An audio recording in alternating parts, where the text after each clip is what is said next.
Hi, everybody, and welcome to the Crystal Sparkle channel here on YouTube. Welcome to Crystal Spirit. And today it's time for another Deck Dates episode where we take a look and try out completely random tarot and oracle deck combinations. And the result of the randomness in here, you can see in this combination pretty quickly, because these are two decks that I would never use together because they're so different in art style, coloration, theme, in probably any aspect. They're completely different decks. And so normally I like to combine tarot and oracle decks together and read with them together, but I still need to have something when I combine decks, or I'm thinking about which oracle deck could I use with this tarot deck or vice versa. I have to see one thing that matches them together. Maybe it's the art style, maybe it's the theme, maybe it's the feeling or the vibe that I'm getting from the specific deck. So that I really feel like they fit together, they work well together, and at least also in some way they look nice together as well. But with this video series here, we take a look at completely random pairings. And so this is what you can get out of that. Like a pairing that at first glance doesn't look like it would match or it would work. And that is where the interesting part comes in, because sometimes decks that at first glance don't look like they would match, and other times decks that look like at first glance that they would work really well together don't actually. So that is the topic or the reason why I do this video series. Alright, so today we are looking at the Tarot of the Hidden Realms, and this is oracle slash affirmation kind of deck. It's called Owl's Happiness Cards, at least if you translate the title, because this is a German deck, and I don't think that this has come out in an English version of it. I'm not sure, but I don't think it has. So, but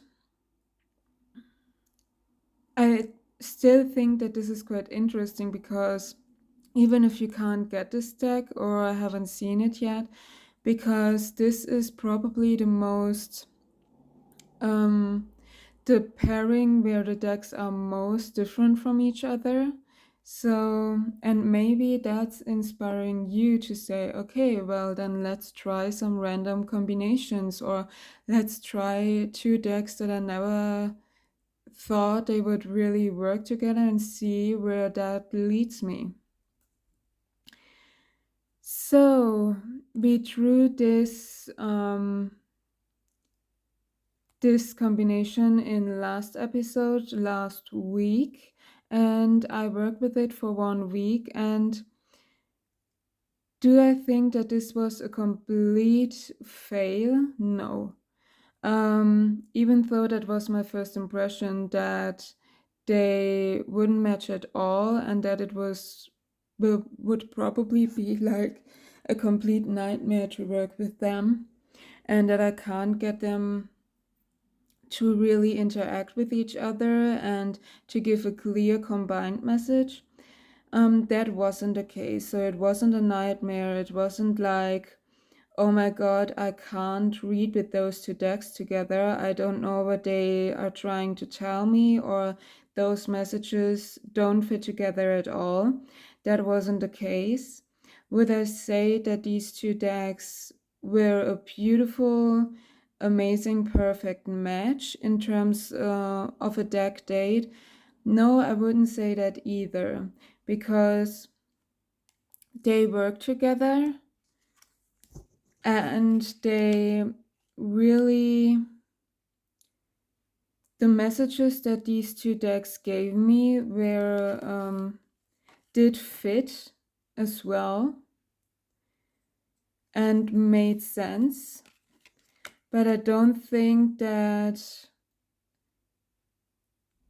this, how they work together, was enough for me to say that I love this combination or that I would use this combination again.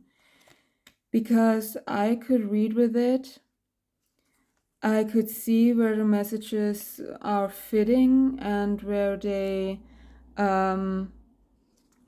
gave something to each other, but they feel too different from me still, especially in the visual sense. Like, these two don't look like they would fit, and sometimes that is, or that was for me, distracting and felt a little bit uncomfortable, because when I did a reading or a reading for another person or reading on YouTube for the channel and I used these two decks, I always thought about how the viewer of the video sees first this deck and then this art style and thinks, wow, what the heck did she take, or is she drunk or something, to combine these two decks together? So that is the thing. That is what I think about this deck combination. They worked together. It wasn't a complete nightmare. It wasn't like they didn't fit together at all, and the readings made sense. But they are too different in a way, and I couldn't, even when I tried to say, okay, these art styles are different, but maybe they still work together in a way, or at least in colors that you could see in both of the cards or something. That didn't happen once where I say, oh, now I see at least this color reminds me of this part in this card or something. So yeah, I will probably not use this deck combination again, but I think it was quite interesting to have this really opposing, these really opposing two decks together and see how they work, and actually had the result that it wasn't a complete nightmare and that they still work together and they're still readable. Like, that is at least a lesson that I have learned during the week of these two decks. Like, it's not, or what do I want to say? It's like, sometimes they deserve a chance, and maybe if at first glance you think I can't or I'm not able to read with these two decks together, you need to be more open and trust in your abilities as a reader as well, that you can make sense out of two complete different decks, and get a message out of that combination that makes sense. And also, sometimes it's a surprise. Sometimes it's not the nightmare that you think it will be, or it's not as chaotic. And that is not only with pairing tarot and oracle decks, but in general with doing readings, with doing spreads, doing readings on a topic that you didn't read before, and all of that. So that is a lesson that I have learned with these two decks. All right, so I think enough rambling about this combination. Let's move these out of the way, because now we will draw the Tarot and Oracle deck that I will work with for the next week. And here we are. Let's move our crystal buddies a little bit aside that are accompanying us throughout this video, and let's spin the wheel and see which tarot deck I will work with in the next week. So let's spin and see. It is the Moonchild. Wow, that was really, really close. Like, it's that purpley violet is the Moonchild, and that would be another tarot deck. And look where the actual point of the spin is. It's directly at the line. So that was really, really close. Alright, so I will work with the Moonchild Tarot. I'm quite happy with that choice and I like that choice. I'm happy to, get to work with it. Actually, this will probably be the first time that I will work with the Moonchild Tarot for 1 week for that long time range. Well, 1 week isn't a really long time range, but I have just worked with the Moonchild in terms of opening the deck, looking through the artwork, reading the guidebook, and then did some sample readings and some smaller readings, and that's it. So I'm really happy now that I have the time, or that I can work with this deck a little bit more deeper, because I love the artwork and I love the deck so far. So let's see where that leads me when I dive deeper into it. Alright, so now let's pull an oracle deck. Alright, so here we have the wheel for my oracle decks, and let's spin that and see.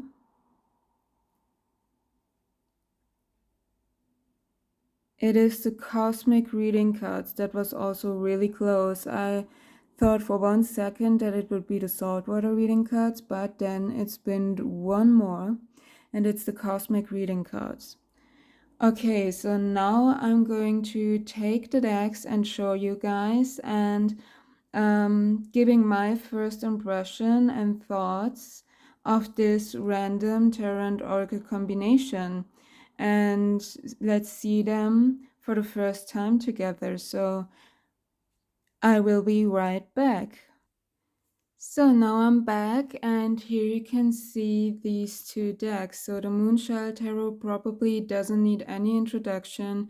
It is a really popular and well-loved deck in our Tarot Tube community, and these are the cosmic reading cards.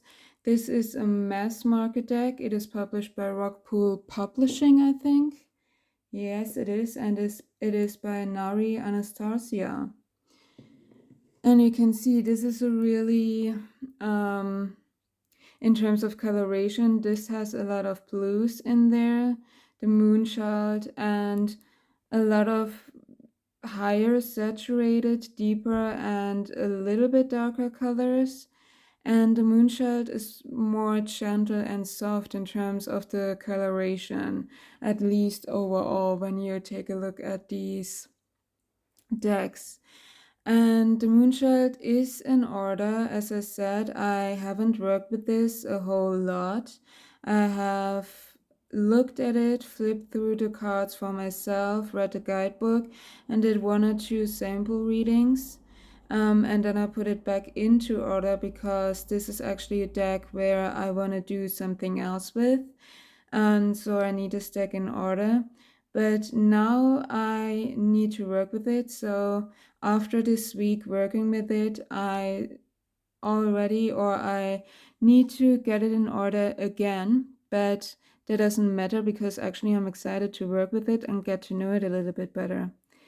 So in terms of coloration and art style, these are pretty different, because the Moonchild is a collage, more photo manipulation, digital art, and the cosmic reading cards is more, or at least looks more painted in a way. And you can see also the color differences. These colors really pop and are highly saturated. And the moonshot looks really pale against that. It has these softer, gentler colors, which I actually love.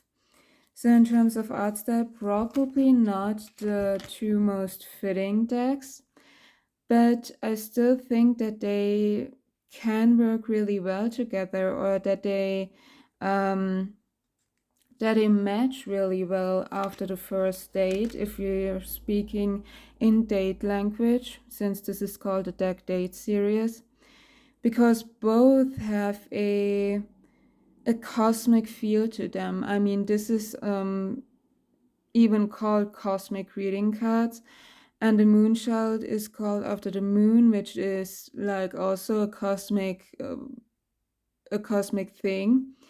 And in both of these decks, you can see and feel, even in the moonchild, there are stars and night skies, and yeah, you get that cosmic sense, that universe kind of sense, and the same is the same feeling and the same theme in this deck, where you have a lot of the blues and the lights and the stars in kind of a way. So they both have this universe, cosmos, star, night sky feeling in some of the cards at least. This one maybe even a little bit more, but I still can see it and find it in the moonchild as well. So in that sense, or with those common themes actually, I think that is where they match, and that is where they really can connect with each other. So I'm excited to see if I'm right, if that is where they match, if they maybe even match in more aspects that I couldn't see right now at first glance, or if I'm maybe completely wrong and they don't work together at all, even though they both have that cosmic universe feel to them in a way. So let me know down in the comments, what are your thoughts about this deck combination? Do you think at first glance that these two decks will work together and will have a match? Or if they don't work together really well at all and the date of these two decks is a fail? So let me know your first impressions in the comments below. I'd love to hear what you think about this and what you kind of expect seeing in the next episode, where I will talk about my experience with this deck combination. And also let me know down in the comments below what your thoughts were on the deck combination that I shared my experiences in this video, which was the Tower of Hidden Realms and the Owl's Happiness cards. Did you think that that was the message? Or did you at first glance think or have thought that they don't work together at all? Or yeah, what were your thoughts? And also let me know down in the comments, do you like this video series? Do you like, or does this interest you in terms of random deck combinations? I would love to hear your thoughts in the video description below. Also, I would love to hear if you are a person that does these, that mixes tarot and oracle decks together in a reading, or if you're strictly tarot or strictly oracle and use them separate from each other. And yeah, feel free to comment on this video everything that comes to your mind. Also, don't forget to give this video a like if you enjoy this video series or if you enjoy my channel in general. And don't forget to subscribe so that you don't miss any of the other videos that are coming up. I also do crystal videos where I talk about the crystal variety, its healing abilities, its name, its chakra and zodiac sign association, and my experience with that specific crystal. I show you my crystal collection, And I also do walkthroughs of decks as well. So if you're interested in seeing those, feel free to take a look at my channel and watch some of the videos. I will have the playlist of the deck dates video series where all the previous episodes are in the video description down below. So if you're interested in seeing the earlier episodes and which deck combinations we already talked about and had, feel free to jump into that playlist and watch the previous episodes. And that's it. Thank you for watching. Thank you to all of my subscribers for being here. And until next time, you guys. Bye.